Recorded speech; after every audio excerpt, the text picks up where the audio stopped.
On Wednesday, May 15th, the UFC Fight Pass Invitational returns to the fight capital of the world, and it wouldn't be an FPI without one of the mainstays. And he's back. It's Mason Fowler. Mason, excited to have you on the program to talk about what might be the biggest main event all year in single night grappling, in my opinion. You take on Nick Rodriguez. Both of you guys have really shined on this stage. And, you wanted it. You called for it. Now you're getting it.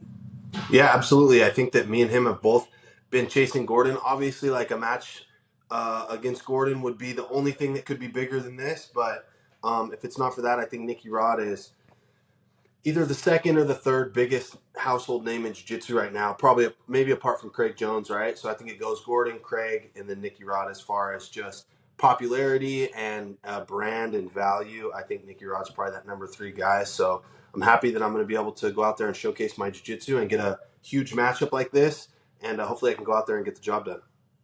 We talk about the evolution of Brazilian Jiu-Jitsu and this being a standalone combat sport, which allows athletes like yourself to make money competing. For the longest time, BJJ was this I'll compete and try to use the stage to potentially get seminars and things like that. But now we're actually seeing money and shows that are able to sort of present the sport much like a traditional combat sport. But this doesn't grow, Mason, I don't think, without marquee matches like this. And, you can look at, every combat sport in the world at one point or another has 2 top guys that just don't want to fight each other. Either they don't want to fight each other or the money's not there. How hard was this fight to actually make, whether it be, you wanting to get it done or Fight Pass or Nikki? Was it relatively seamless?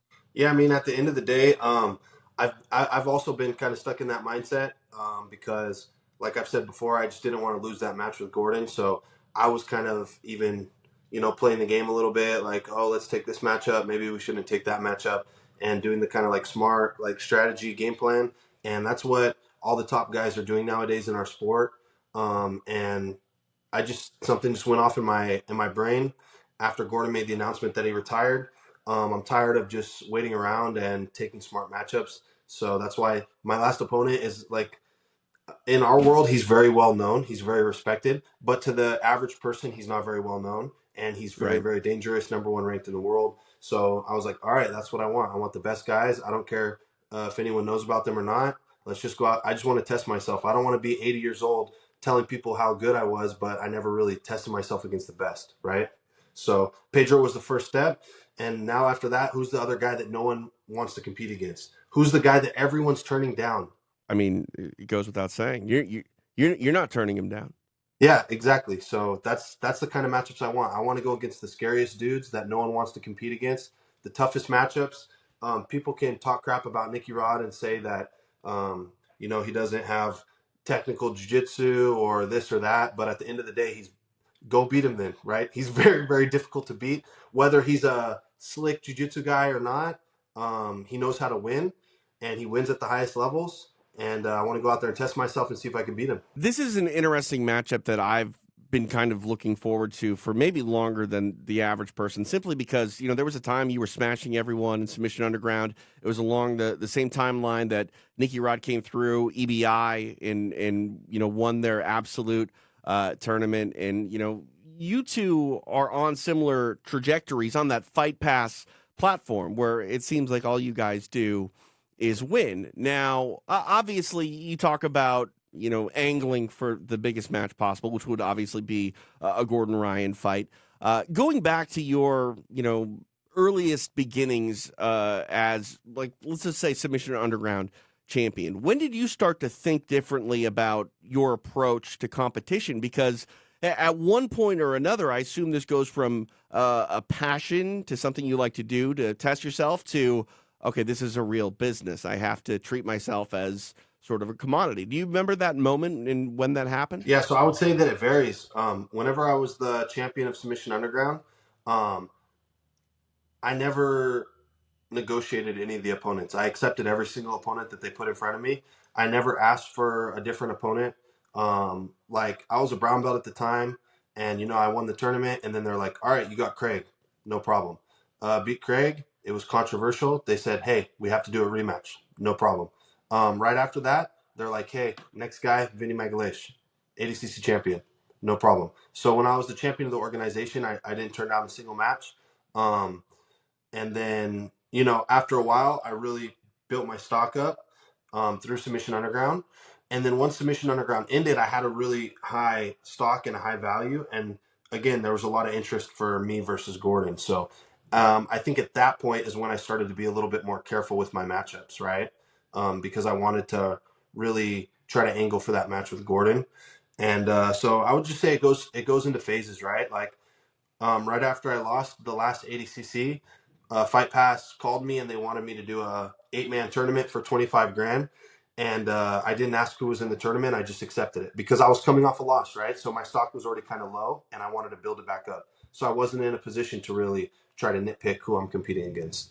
But after winning the tournament, my stock was really high, right? So then I kind of was in that position again where I was like, okay, now I got the match with Gordon lined up, so now I want to be kind of careful. So it varies. Sometimes you're on a hot streak and you're trying to kind of you're trying to angle for something. Then you got to be a little more careful. And other times, you're just you don't really care and you're just I'll compete against anyone. And I think recently what happened with me is I just like had like a midlife crisis. I'm 31 now. I started to realize that I'm in my prime now. I'm not getting any younger, so I don't want to spend my whole career, waiting on one person, or I don't want to spend my whole career choosing my matchups. Let's just like see what we can do in this last year. I do want to open up my own academy and start teaching soon. So I just want to really, while I'm a full-time athlete and I have no kids, no gym, no job, no responsibility. Now's the time to let's go out there and just scrap with the best dudes right now while I have nothing else on my plate. You're not allowed to say you're in your midlife crisis when you're on the air with a guy who's 9 years older than you, who doesn't think that he's at his midlife yet. You're on your So third midlife uh, crisis by now, right? maybe something like that. Something like that. Well, I'm happy though we're going to get this matchup. Now, you mentioned some of the matches that you've had and big name opponents. Where does Nikki sort of fit in those challenges? And have you faced anyone quite like Nikki yet? You think? I think Pedro Moreno is very similar to Nicky Rod, except for a few factors. They're both fast. They both have good cardio. They both have good wrestling, but I think Nicky's wrestling's slightly better. And I think that Nicky's obviously bigger and stronger, right? He's like a good 20 pounds heavier, but he's actually kind of similar to Mourinho. A lot of hand fighting, fast, explosive. Um, you know, besides that, I mean, Nicky's he's very dangerous, but like he has a big name. He's one of the bigger name guys that I competed against. Besides probably Craig. Um, Right. but I've competed against guys of his caliber. Like I said, I competed against Vinny Magalish.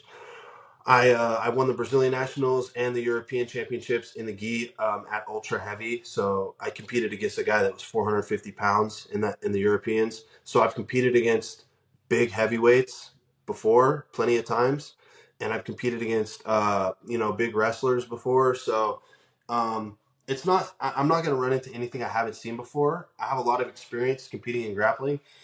But with that being said, it's not like it's going to be easy, right? I'm preparing myself physically and mentally for a 15-minute war.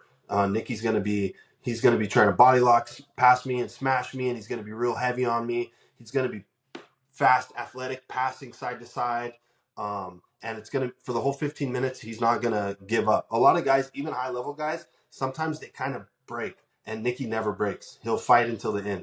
Now, maybe it's just me because like I'm close to it with the Fight Pass stage and how the sport seems to be blowing up on this platform, but it feels to me like while you've maybe had some bigger named opponents or as big name opponents in the past, that this one has more pomp and circumstance around it. It sits alone in the middle of the week on a Wednesday in the mecca of fight cities in Las Vegas, Nevada, the Apex.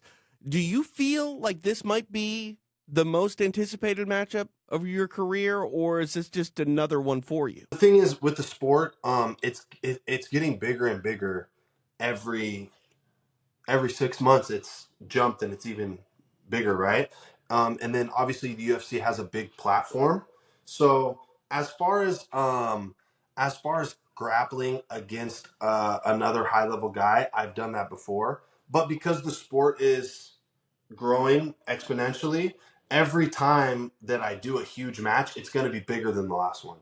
So I definitely do feel like this is going to be, the most promoted, most watched, most hyped up match that I've ever done before. But with that being said, it's like, that's also because the sport is growing, right? So right now, this is at the top of the sport, but I've been at the top of the sport before many times. It's just that now the sport's grown, so the top of the sport is a bigger place than it was, in the past few years. I'm not qualified to say this, and I might get in trouble by saying this, Mason, but with the way that you've shined on Fight Pass in the past, the way that Nicky Rod has as well, it feels like there should be a belt on the line. Like, I'm not saying, Oh my goodness! like maybe it's just like the proverbial crown. Maybe the winner walks out the king of Fight Pass. I don't know.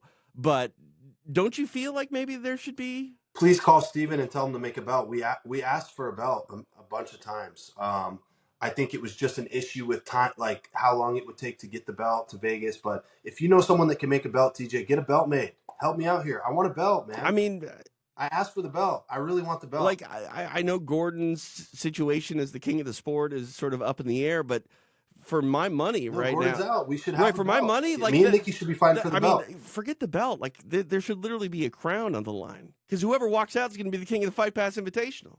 Pull some strings, man. You're on the inside. I need your help. Oh, I mean, you overestimate my pull here, Mason. But I appreciate you. Make me feel flattered a little bit. That You can just take one of the replica belts from the Apex and then just hand it to the ref after the match. there you go. But only if I win. Only if I lose, don't give the belt,